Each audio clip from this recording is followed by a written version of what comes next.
मेरा राजपाट, मेरा राज सिंहासन, मेरा राम संभाले। आज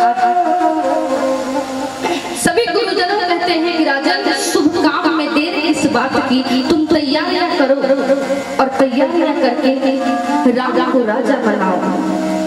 भैया आज थोड़ी ध्यान से सुनिएगा, परम पिता परमेश्वर राजा बनने जा रहे हैं। क्या वो राजा बन पाए? नहीं बन पाए। आज राजा बनने की तैयारियां समस्त अवध धाम में सारी तैयारियां चल रही है। राजा दशरथ अत्यंत प्रसन्न है कि मेरा बेटा मेरा राजपाट संभालने जा रहा है। आपको पता है जब अवध धाम में तैयारियां चल पड़ी ना, तो देवता लोग भयभीत होने लगे और विचार करने लगे कि आज परम पिता परमेश्वर राज सिंहासन पर बैठने जा रहे हैं, और यदि वो राज सिंहासन पर बैठ गए, अपने राजपाट को संभालने में लग गए, तो संसार में दैत्यों का संहार नहीं होगा, और जब दैत्यों का संहार नहीं होगा तो सभी भक्तों का और संतों का हित नहीं हो पाएगा। अब देवताओं की एक योजना, आखिर करें तो क्या करें, एक रात बाकी है और सामने जो यहाँ चर्चा हो रही है, आप सभी लोग थोड़ा शांति बनाए रखेंगे भैया। अगर पारिवारिक कोई विवाद है, अगर रहना यहाँ अच्छा नहीं है तो आप जैसी आपकी इच्छा आप घर जा सकते हैं। प्रेम से बोले सब कुछ कीजिए कि राम को राज सिंहासन ना मिले और हम सभी भक्तों का संतों का हित हो जाए। माँ सरस्वती कहती, अरे मूर्खों, किसी दूसरे का सुख तुम सबसे देखा नहीं जाता। नहीं भैया, ऐसी बात नहीं है।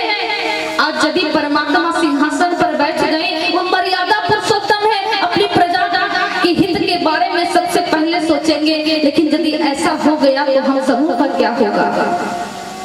आज माँ सरस्वती अवध धाम में, अवध में, अयोध्या में चक्कर लगाने लगी। आखिर किसके अंदर हम प्रवेश हो जाए जो राम का राज अभिषेक रुक जाए। ऐसा कोई इंसान नहीं मिला। मिली तो कौन मिली? मंथरा मिली। आज मंथरा की जीभ में माँ सरस्वती विराजमान हो गई। उनकी बुद्धि, उनकी काया पलट हो गई, और मंथरा जो थी वो कैकेयी की थोड़ी अधिक प्रेयसी थी। वो कैकेयी के राजभवन में गई। अरे कैकेयी, तू यहाँ क्या कर रही है? अरे तुझे क्या पता है कि अवध में किस चीज की तैयारियां चल रही है? अरे मंथरा, मुझे तो नहीं पता। अरे कल राम राजा बनने वाला है, कल राम का राज अभिषेक होने वाला है। जो ये बात कैकेयी सुनी, अरे मंथरा, आज मेरे जीवन की सबसे बड़ी खुशी मुझे मिल गई। माँ कैकेयी कह रही है कि मंथरा, ये जो खुशखबरी तुम मुझे सुनाई है ना, ये सुन करके मुझे इतना आनंद मिल रहा है, लग रहा है कि तुझे मैं भेंट में क्या दे दूं। मेरे पास तो अभी ज्यादा कुछ नहीं है, लेकिन मेरे गले में ये चंद्रहार है, इसे तुम स्वीकार करो। और हाँ मंथरा, यदि कल मेरा राम राजा बन गया ना, तुम जो मुंह मांगा इनाम मांगोगी, मैं तुझे मुंह मांगा इनाम दूंगी। मंथरा सोची, अरे हम तो यहाँ काम बिगाड़ने आए थे, लेकिन यहाँ तो बिल्कुल उल्टा हो रहा है। क्योंकि माँ कैकेयी जो थी वो राम से बहुत प्रेम करते थे। आज आप सभी लोग जानते हैं कि कैकेयी को बार बार इधर उधर की बातें मंथरा सुनाने लगी और इतना झूठ बोलने लगी। अरे कैकेयी, जरा तुम सोचो, कौशल्या का बेटा राजा बनने वाला है और तुझे अभी तक पता नहीं सुबह राजा अभिषेक है।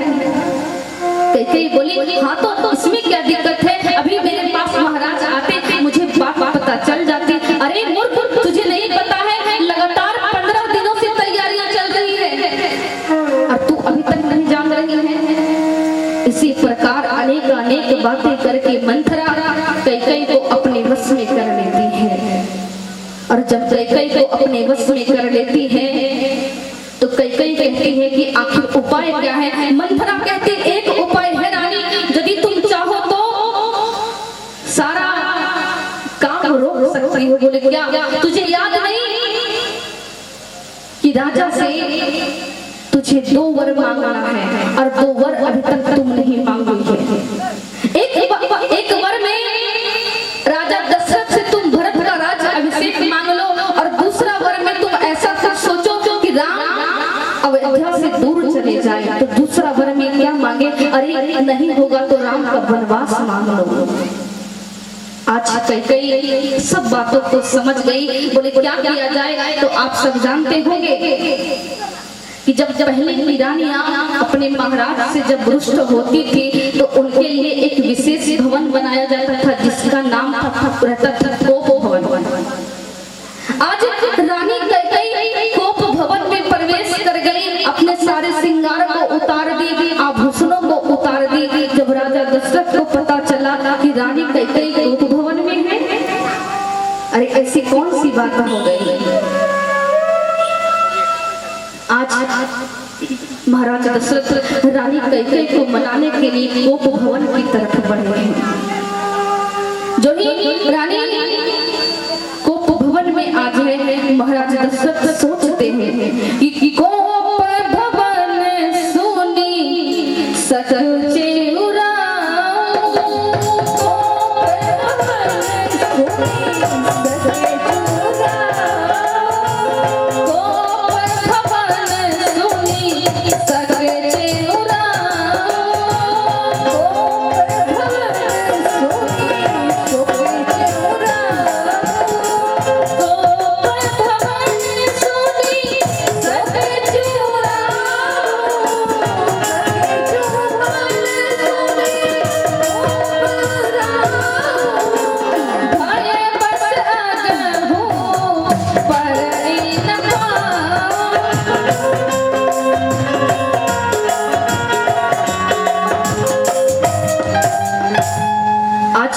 राजा दशरथ कैकेयी को बार बार पूछते हैं कि रानी क्या हुआ? आखिर तो इच्छा है तो 2, 4, 5, 10 जो वर मांगना है आप मांग लीजिए। रानी कैकेयी कहती महाराज पहले ये 2 वर तो आप मुझे दे दीजिए, उसके बाद में आप हमें कुछ दीजिएगा। तो मेरे मानसकार वर्णन करते हैं, आज कैकेयी अपने पति दशरथ से वो 2 वर क्या मांग रही है कि सुनहु प्राण प्रिय भावत जी का, सुनहु प्राण प्रिय भावत जी का, सुनहु प्राण प्रिय भावत जी का,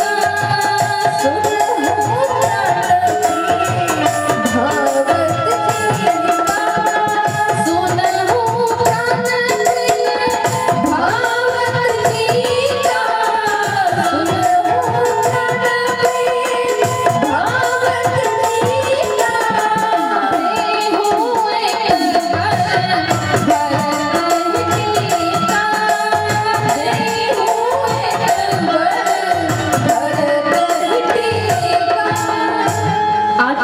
रानी कैकेयी कहती है कि सुनहु प्राण प्रिय भावत जी का, देहो एक वर भरत ही का।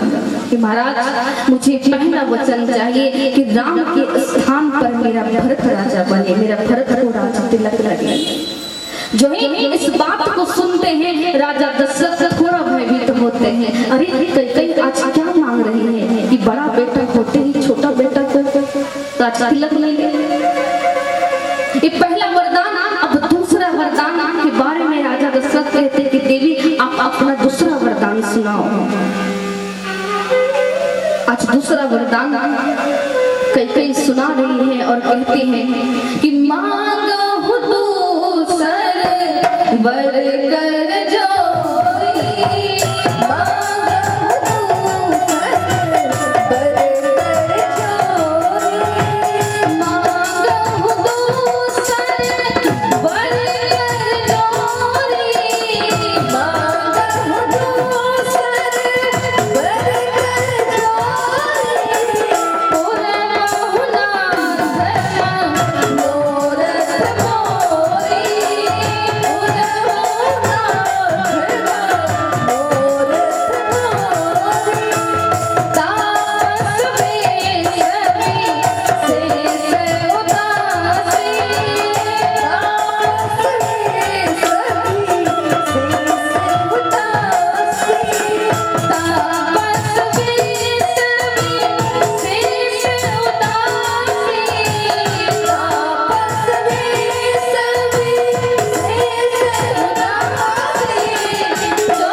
चोरी। एक बात ध्यान दीजिएगा, यह रानी कैकेयी वरदान मांग रही थी। कैकेयी ने अपने दोनों हाथ को आखिर क्यों जोड़ा? तो मेरे संतों का कहना है कि रानी कैकेयी ने शायद अपने दोनों हाथों को इसलिए जोड़ा क्योंकि वो कहने जा रही थी कि तापस वेश विशेष उदासी 14 वर्ष राम वनवासी। आखिर राम वनवास की बात हो रही थी तो वो राजा को ऐसे साधारण शब्दों में नहीं कह सकते थे। और जो ही राजा के कानों में सुनाई पड़ी कि एक वर में भरत का राज तिलक, वो तक तो कहीं शोभनीय था, लेकिन दूसरे वरदान में मेरे राम को 14 वर्ष का वनवास। रानी, जब ये हो सके तो इस दूसरे वर के स्थान पर आप कोई दूसरा वरदान मांग लीजिए।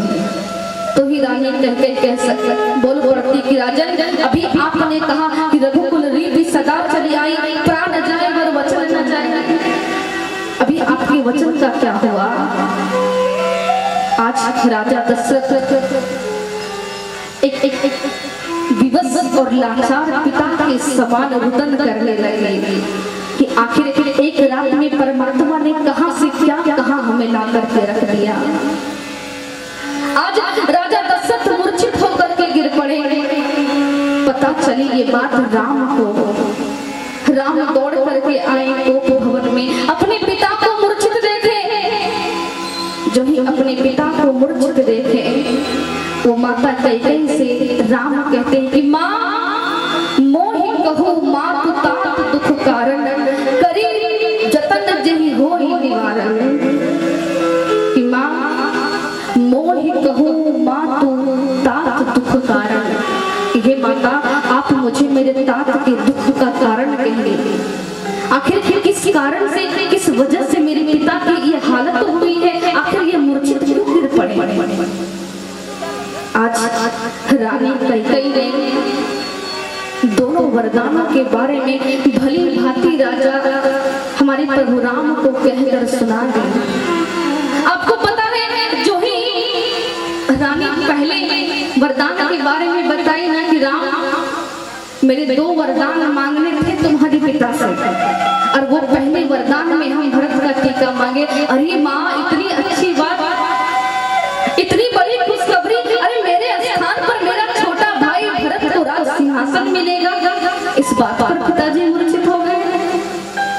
और राम दूसरा वरदान भी सुन लो। दूसरे वरदान में हम तुम्हारे लिए 14 वर्ष का वनवास मांगे।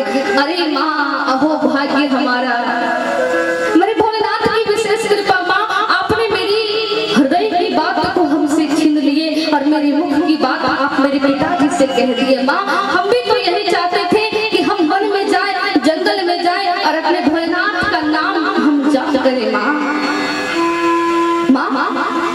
इसमें कौन सी चिंतित होने वाली बात है? माँ, पहला वरदान तो आपने यही मांगा कि मेरे भैया भरत को राज अभिषेक मिले, राज्य मिले, सिंहासन मिले, और दूसरे वरदान में आप हमें भजन करने के लिए जंगल भेज रही हो। आखिर कौन ऐसी माता है जो अपने बेटा को सन्यासी बनाना चाहती है? लेकिन आप ही वो माँ हो जो आप अपने बेटे को परमात्मा के चरणों में लगाना चाहती हो। हे माँ, हे जननी, एक बात ध्यान दीजिएगा, अभी तक तो मेरे राम माता कैकेयी को माँ कह रहे थे, लेकिन जब पूरी बात को सुने ना तो माता कैकेयी को भगवान राम जननी कह करके बुलाए।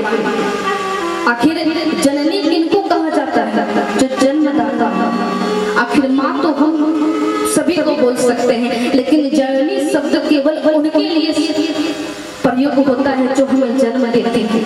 लेकिन यहाँ एक प्रश्न ये भी है कि माता कौशल्या ने राम को जन्म दिया था, लेकिन आज भगवान राम कैकेयी को जननी क्यों कह रहे हैं? क्योंकि मेरे माता कौशल्या ने केवल राम को जन्म दिया, लेकिन वो माता कैकेयी है जिन्होंने मर्यादा पुरुषोत्तम भगवान श्री राम को जन्म दिया। प्रेम से बोलिए, मर्यादा पुरुषोत्तम भगवान राम की। आज इस भाव से मेरे राम अपनी माता कैकेयी को जननी कह करके बुलाए। हे जननी, आप तो मेरे ऊपर इतना बड़ा उपकार कर रहे हैं, लेकिन मेरे पिता फिर भी चिंतित हैं। ये मुझे आपका दोनों वरदान भली भांति प्रेम पूर्वक हम स्वीकार करते हैं। आज मेरे राम दोनों वरदानों को स्वीकार किए। आज राजा दशरथ तड़प रहे हैं कि मेरा बेटा हमें छोड़ करके चला जाएगा। ये बात समस्त सभा में सभी नगर के लोग जान गए कि कल सुबह होते ही राम वनवास को चला जाएगा और राम के स्थान पर भरत का राज सिंहासन मिलेगा। आज भगवान राम कौशल्या के पास जाते हैं। माँ कौशल्या कुछ नहीं कहती, क्योंकि माँ कौशल्या कहती कि बेटा मुझसे ज्यादा अधिक प्रेम तो तू माता कैकेयी से करता है, और जो माँ कैकेयी तुम्हारे लिए सोची है वो कभी गलत नहीं सोच सकती बेटा। तो तू मुझसे क्यों आज्ञा लेने आया है? तेरी माँ ने तुझे आज्ञा दिया तो मुझसे आज्ञा लेने की कोई जरूरत नहीं है। आज लक्ष्मण जी के कानों में ये बात सुनाई पड़ी। लक्ष्मण जी थोड़ा क्रोधित होते हैं, लेकिन अपने भैया के साथ चलने के लिए तैयार होते हैं। वो माँ कौशल्या से इजाजत लेते हैं। माँ कौशल्या कहती कि बेटा जा करके तू अपनी माँ सुमित्रा से इजाजत ले ले। आज सुमित्रा आरती की थाल सजा करके रखी है, पुष्पों की माला सजा करके रखी है। अरे कल मेरा राम का राज अभिषेक होगा, यही आरती की थाल से हम आरती करेंगे, यही माला हम अपने राम को पहनाएंगे, अपनी रानी की सीता को पहनाएंगे। अरे मेरी बेटी मेरी बहू का रानी बनेगी। आज लक्ष्मण सामने आए। लक्ष्मण का मुख लटका हुआ है। अरे लखन तुझे क्या हुआ? माँ क्या बताओ? पता नहीं विधाता मेरे भैया राम की किस्मत में क्या लिखे थे माँ। अरे बेटा क्या हुआ? तू सही सही बता। कि माँ माता कैकेयी ने भगवान राम के लिए 14 वर्ष का वनवास सुनिश्चित किया है, और राम के स्थान पर भैया भरत का राज सिंहासन होगा। आज माँ सुमित्रा के हाथों से वो आरती की थाल गिर पड़ी, पुष्पों की माला इधर उधर हो गई। अरे क्या हो गया माँ? मैं अपने राम के साथ जा रहा हूँ, अपने परमात्मा के पास जा रहा हूँ, आपसे इजाजत मांगने आया हूँ। ध्यान दीजिएगा, आज माँ सुमित्रा क्या कहती बेटा, तू इस संसारिक माता से इजाजत मांगने आया है? बेटा जो तुम्हारी माँ है तो उनसे जाकर के इजाजत लो, क्योंकि तुम्हारी माता और पिता का भगवान राम और मैया सीता है। और हे लखन आज मैं अपनी बड़ी बहन माता कैकेयी को हृदय से धन्यवाद देती हूँ कि आज माता कैकेयी ने मेरे सुपुत्र को परमात्मा के चरणों में रहने का जो मौका दिया। आज देखिए वो कौशल्या भी कैसी थी, एक सौतन है। एक रानी कैकेयी ने जब उनके बेटे के बदले अपना बेटा का सिंहासन मांग ली, इससे हमें क्या शिक्षा मिल रही है? ध्यान से सुनिएगा। आज धन्यवाद दे रही है कि मेरा बेटा भक्ति की राह पर चलेगा। आज लखन का भी विवाह हुआ है। क्या वो अपनी पत्नी के साथ रहते, लेकिन अपने बड़े भाई समान पिता और अपनी भाभी समान माता के साथ वो उनकी सेवा करने जंगल जा रहे हैं। तो सुमित्रा कहती है कि बेटा धन्य वो माता कैकेयी है जो मेरे पुत्र को इतना बड़ा वरदान दी कि परमात्मा के चरणों की सेवा करने का मौका तुमको मिला। आज सुमित्रा लक्ष्मण को कहती है कि बेटा आपको यदि इजाजत लेना है तो आप जा करके जाओ। आज माँ सीता भी तैयार होकर के आ गई। माँ सीता रो रही है। कौशल्या कहती है बेटी तू रो रही है क्या? बेटी तू अपने पति राम के पास जा रही है। अरे तू बड़े घर की बेटी है, एक राजकुमारी है, फूलों की तरह पली है, और विधाता ने चाहा तो एक राजघराने में ही आई देवी बन करके। क्या तू राम के साथ वन की कांटों को झेल पाओगी? सीता कहती माँ मैं इसलिए नहीं रो रहा हूँ कि मुझे राम के साथ मेरे पति मेरे परमेश्वर प्रभु राम के पास मुझे जाना पड़ रहा है माँ, इसलिए मैं रो रही हूँ कि कहीं यदि मेरे परम पिता परमेश्वर मुझे साथ न ले जाते तो उनके वियोग में मैं 14 वर्ष तक कैसे जीवित जीवित रहती। और माँ एक बात और, मैं एक भारतीय नारी हूँ। आज सीता के इस पति पर विपत्ति आया है। यदि सीता अपने पति के साथ खड़ी नहीं हुई, अपने पति के सुख दुख में साथ नहीं देगी, तो कल की भारतीय नारी क्या कहेगी? अरे सीता के पति पर इतना बड़ा विपत्ति आया था, लेकिन सीता अपने पति के साथ खड़ी रही थी। आज वो चर्चा हम सबों के लिए बनी थी। मेरी मैया लोग ध्यान से सुनिए। क्या आजकल की मैयाओं के पति पर कोई विपत्ति आता है तो साथ चलती हूँ? नहीं चलती हूँ। अरे 2-4 दिन 10 दिन हो जाएगा, भूल जाएंगे। यदि जरूरत पड़े तो माता पिता दूसरी विवाह करा देंगे।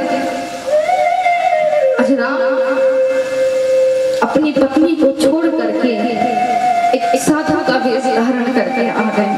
प्रजाओं ने कहा, अरे लखन क्यों जा रहा है? लखन कहते हैं, आज इस लखन के बड़े भाई पर विपत्ति आया है।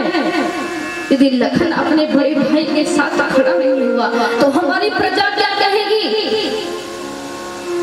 हमारी प्रजा के साथ यदि कल का छोटा भाई कि बड़े भाई पर कोई विपत्ति आएगा तो तुरंत कह डालेगा, अरे जब लक्ष्मण के बड़े भाई पर विपत्ति आया था तो लक्ष्मण अपने बड़े भाई के साथ खड़ा नहीं था, इसलिए मैं तो अपने भाई के साथ अवश्य जाऊंगा। आज सभी लोग तैयारियों में हैं। सुबह होते ही मेरे राम को वनवास जाना है। आज सुबह हो गई। आज मेरे राम लखन सीता तैयार होकर के आ गए। सभी माताओं से आशीर्वाद लिए। आज राजा दशरथ की ये स्थिति कि वो अपने आप को संभाल नहीं पा रहे हैं। आज राजा दशरथ के जो मंत्री सुमंत जी थे, वो सुंदर रथ को तैयार कर लिए कि राम और लखन को वन छोड़ना है। आज अवध की सारी प्रजा उधर कर रही है, अरे राम हमें छोड़ करके जा रहा है 14 वर्ष के लिए। सभी लोग राम के पीछे पीछे भाग पड़े हैं, दौड़ पड़े हैं कि राम आप रुक जाओ। और मेरे राजा दशरथ की ये पीड़ा बुझने लगी है नैनों की ज्योति, बुझने लगी है नैनों की ज्योति।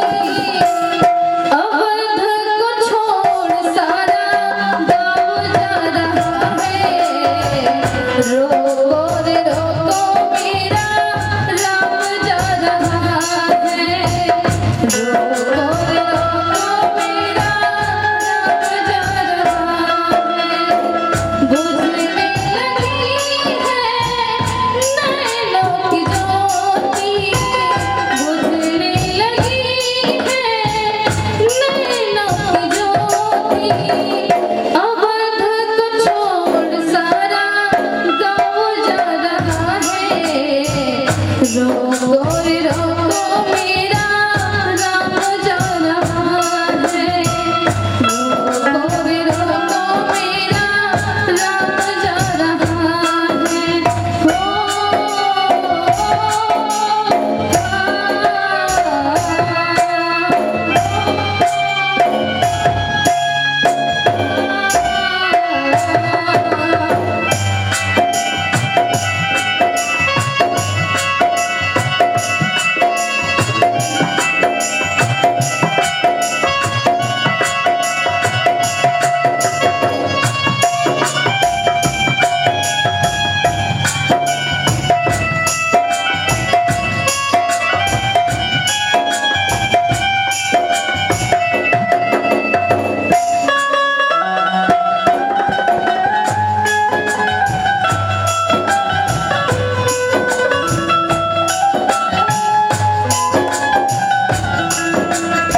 रोको रे रोको मेरा राम जा रहा है।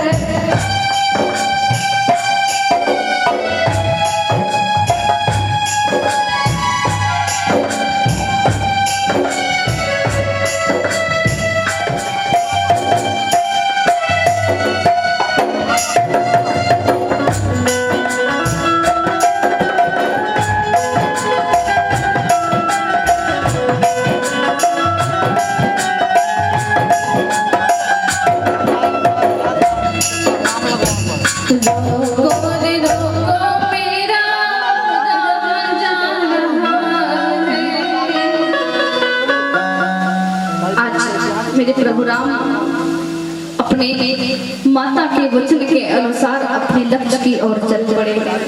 तो मैं अपनी कथा आज ही विराम देती हूँ और मेरे परम पूज्य पिताश्री आप सबों से कुछ निवेदन करना चाहते हैं। आप सभी लोग शांति पूर्वक सुनेंगे। आज जिनकी कृपा से आज हम सभी लोग प्रभु राम की चर्चा सुन रहे हैं, श्री हनुमान जी महाराज जो इस कलिकाल के प्रत्यक्ष देते हैं, उनके विषय में कुछ आप सभी को सुनाना चाहेंगे। आप सभी लोग ध्यान से सुनिए।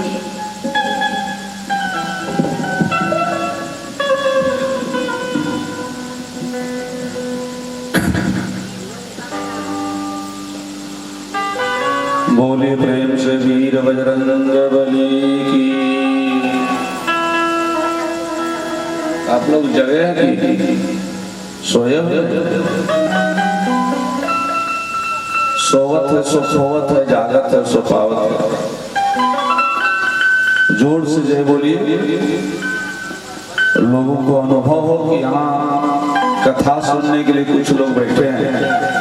हमारे चचा लोग, जितने भी समिति के सदस्य लोग बैठे हैं, हाथ जोड़कर मेरा प्रार्थना होगा कि थोड़ा जोर से जय बोले। बोले वीर बजरंग बली की, हनुमान जी महाराज की, यज्ञ नारायण भगवान की।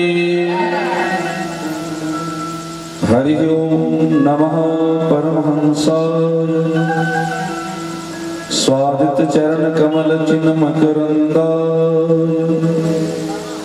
भक्त जन मानस निवासाय श्री रामचंद्राय नमः। श्री सीतानाथ समारमा, रामानंदार्ज मध्यमा, अस्मदाचार्य पर्यंता, वंदे श्री गुरु परंपरा। परमाराध्य परमात्मा सर्वज्ञ सर्वेश्वर सर्वाधार भगवान श्री सीताराम, शशांक शेखर प्रलयंकर भयंकर भूत भाव भगवान भोलेनाथ, अनंत बलवंत संत हनुमान जी महाराज। इस अनुष्ठान के यशस्वी आचार्य महोदय, वर्णित विवृंद, पुरोहित राज जी, यज्ञ समिति के अध्यक्ष, उपाध्यक्ष, कोषाध्यक्ष, सचिव, उप सचिव सह वरिष्ठ कार्यकर्तागण, भगवत पादारविंद मकरंद रस स्वादन परायण कथा पंडाल में बैठे सभी श्रोता महानुभाव, भक्तिमती माताएं बहनें, भारत के होनहार करधार भावी बच्चे बच्चियां, संगीत के माध्यम से कथा को रसमय बनाने में लगे श्रवण जी, रामचंद्र जी, शंकर जी।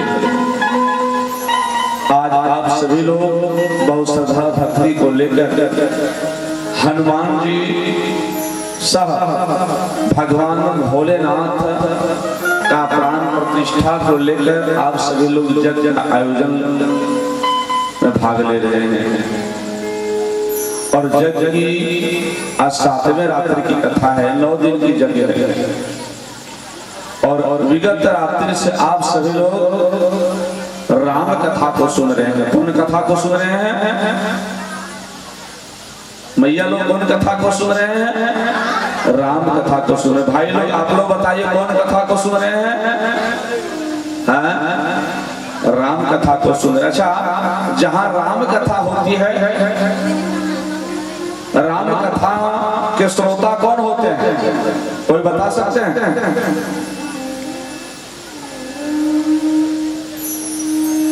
जहाँ राम कथा होती है मेरे प्यारे, श्रोता के रूप में हनुमान जी महाराज होते हैं। कौन होते हैं श्रोता के रूप में? हनुमान जी महाराज होते हैं। जहाँ राम कथा होती है श्रोता के रूप में हनुमान जी होते हैं, और जहाँ हनुमान कथा होती है वहाँ श्रोता कौन होते हो? कुर्सी वाला भैया, अब थोड़ा पैर नीचे कीजिए। यहाँ थोड़ा सा कष्ट काटना पड़ेगा। यहाँ आराम चाहिएगा तो वहाँ जीना हराम हो जाएगा, और यहाँ यदि परिश्रम कीजिएगा तो वहाँ आराम मिलेगा। अंजलि सुंदरिया जी बोल रही थी ना, कल तक हम लोग परेशान करेंगे। देखिए, परेशान करना हम सबों का काम है, लेकिन एक परेशानी अंत समय में आप लोगों को बहुत सुख देगा। इसलिए कुछ देर तक 10-15 मिनट तक वो बैठे रहे, थोड़ा सा हनुमान जी महाराज का चर्चा सुन ले, कारण हनुमान का प्राण प्रतिष्ठा हुआ है। तो जहाँ राम कथा होती है मेरे प्यारे भाई बहनों, वहाँ श्रोता के रूप में हनुमान जी महाराज होते हैं, और जहाँ हनुमान कथा होती है वहाँ श्रोता के रूप में भगवान श्री राम होते हैं। बोले भक्तवत्सल भगवान की जय। यत्र रघुनाथ कीर्तनम तत्र तत्र कृतमस्तकांजलि। हनुमान जी महाराज कलयुग के ऐसे श्रोता हैं, जहाँ जहाँ कथा होती है, देखिए यहाँ कथा हो रही है ना, यहाँ भी हनुमान जी महाराज किसी न किसी रूप में कथा करके सुनते होंगे। यहीं बगल में कहीं क्या कहते हैं फुसरों में कथा होती होगी, वहाँ भी हनुमान जी महाराज सुनते होंगे। हम आप भैया एक पंडाल में बैठते हैं, दूसरे जगह नहीं बैठ पाते हैं, नियम नहीं है और उतनी शक्ति नहीं है, लेकिन हनुमान जी महाराज हमारे ऐसे देवता हैं कि जहाँ जहाँ राम कथा होती है सभी स्थानों में श्रोता बन के बैठे रहते हैं। इसलिए आइए 2 बार भगवान हनुमान जी महाराज का स्मरण, इसके बाद 10-15 मिनट के लिए हनुमान चर्चा करूंगा। ध्यान से सभी लोग सुनेंगे, आरती होगी, प्रसाद का वितरण हो ही गया है। सभी लोग ताली की सेवा करते हुए हनुमान जी महाराज को भजन में आनंद लेंगे। देखिए, हनुमान जी महाराज का कहना है कि आराम का तलब है तो बस एक काम कर। हनुमान जी महाराज कह रहे हैं कि आराम का तलब है तो बस एक काम कर, या राम के शरण में और राम राम कर। बोली वीर बजरंगबली। सभी लोग ताली की सेवा करते हुए राम राम करेंगे। जय राम लला जय जन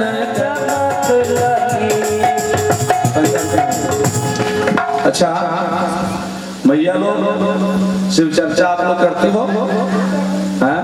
जोर से गाना जानती होगी, खूब जोर से गाती होगी, और नहीं तो किसी के खेत में बकरी अलुआ खाने गेहूं खाने के लिए घुस जाए और उस समय आवाज जो सुनाई पड़ेगी ना, शायद माइक फेल कर देगा। भाई हम भाव हमारे साथ में बोलेंगे, इसलिए सभी लोगों को बोलना है जय राम लला जय जन जय राम लला जय जन जय राम लला जय जन जय राम लला जय जन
है